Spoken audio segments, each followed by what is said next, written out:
Look, you don't need to spend this much, or this much to get a good pair of earphones or headphones. Now, if you've been a long time subscriber, you'll know that I've reviewed a fair amount of budget earphones. What I've never reviewed are a pair of headphones. So when Soundpeats reached out and asked me to review this, I jumped straight onto it. Now I'm going to unbox it, but disclaimer, I have already used these because I wanted to properly test them out. And I've actually gone abroad recently, so I've been able to test out all the features that it says that it has, which includes active noise cancellation, something that earphones really struggle to do. So looking at some of the main features of this, it's got Bluetooth 5.3, playtime is 123 hours. I didn't test this out exactly, but let me just tell you something. I was away for 4 days and didn't charge it once. And that's probably due to its large battery capacity of 1000 milliamps, which can fit inside of headphones this big. I must say it's actually well packaged on the outside. There we go. I do just want to point out that actually it comes in 2 other colours, white and beige I think is my favourite. But these black ones are nice as well. So these are the Soundpeats Space and they're Soundpeats ultra long lasting and active noise cancelling headphones. They go for about $80 on their website, but you can get on Amazon for much less. The internal packaging is quite basic, got a foam, and underneath that is the paperwork, and I'm assuming the charging cable. So it charges via USB-C, which is great, so that means I don't have to carry multiple cables around, and it actually also has an auxiliary cord, so for those times where the batteries run out, you can still plug this in and use this as an old pair of headphones without needing these to be charged up, which is something that you can't do with Bluetooth earphones. So first of all, let's look at the actual build quality of it. Well, I guess it's plastic, but it does feel very solid. There's no creaking. I mean, the plastic's a little bit scratchy. They could have made it a bit soft touch. That would be nicer, but overall, it does feel quite solid. The headband is a nice plump material.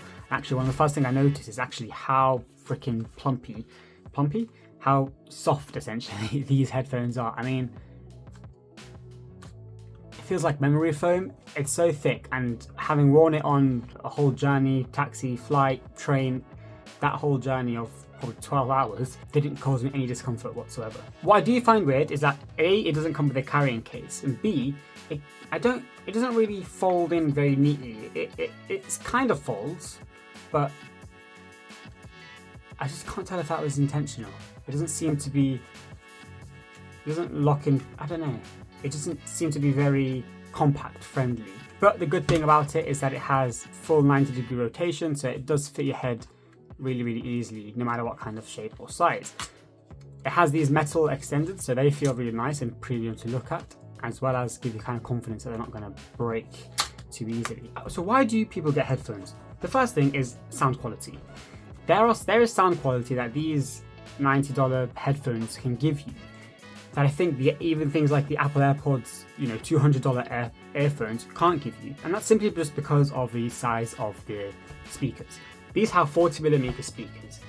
The bigger the speaker, the greater the depth of sound you can get, especially the bass. So the fact that these have 40mm speakers compared to the 12mm on AirPods just gives you that much better clarity and range of frequencies that earphones just cannot give you. They are also over-ear headphones, so if you're wearing glasses, it's no problem, and they really cause a nice seal over your ear. So another reason is for noise cancellation. Now, just themselves being over your ears gives you noise cancellation, but this has 3 modes on it. You see, with a bunch of speakers on the outside, which I'm not too sure where they are, they allow for noise cancellation as well as pass-through. You can switch between pass-through, ENC.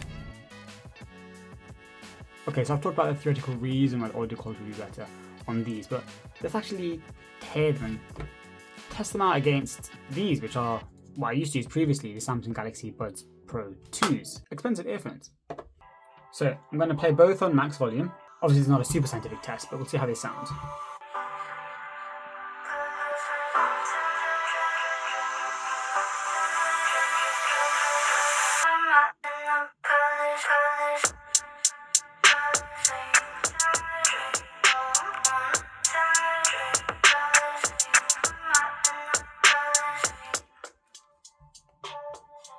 Now against the Galaxy Buds Pros, max volume again.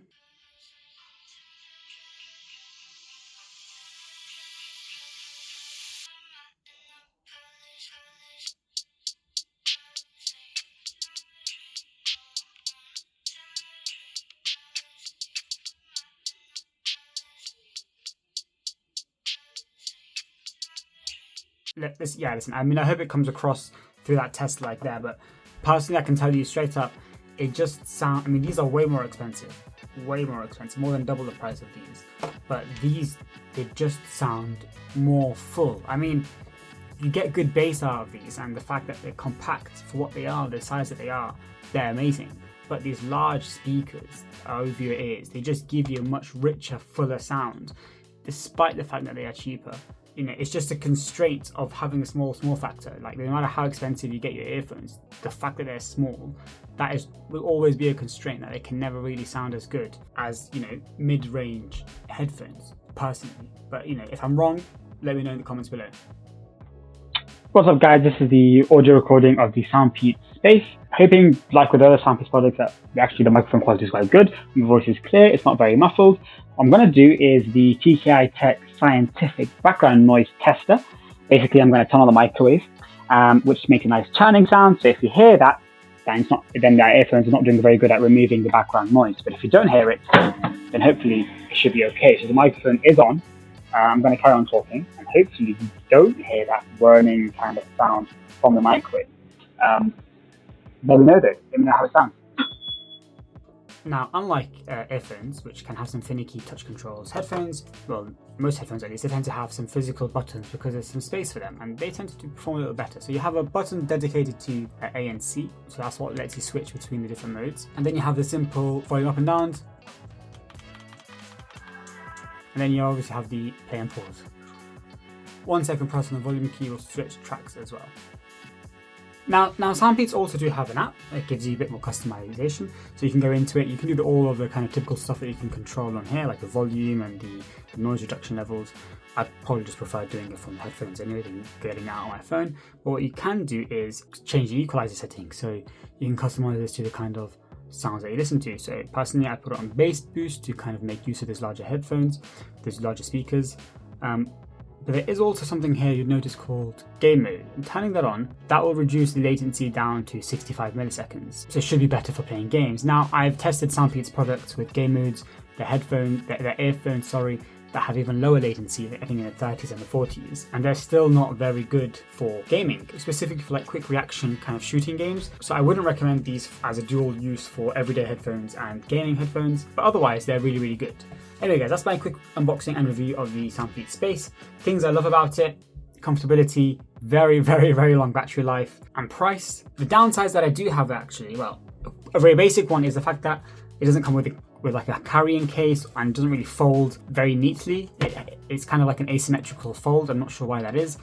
But another one, which I think is more important than that, is that it doesn't turn off, or it doesn't detect when it's on your head and turn off automatically. And the problem is that sometimes, you know, when I'm walking somewhere and I just forget to turn it off, I just take it off. Because it's not like earphones where when you take it off and you put it in the case, it automatically turns off. There's no case to put this in, so you just take them off your head. You put them down, and I just forget to turn them off sometimes. And it's happened quite a few times for it to become annoying. So Soundpeats, I mean, if the next edition you can have some like head detection features and turns off automatically after, let's say, 10 minutes or so, that'd be really good. Otherwise, really, really like that. Anyway, that's it from me. I hope you enjoyed this video. Let me know what you think in the comments below, and I'll see you on the next TK Tech video.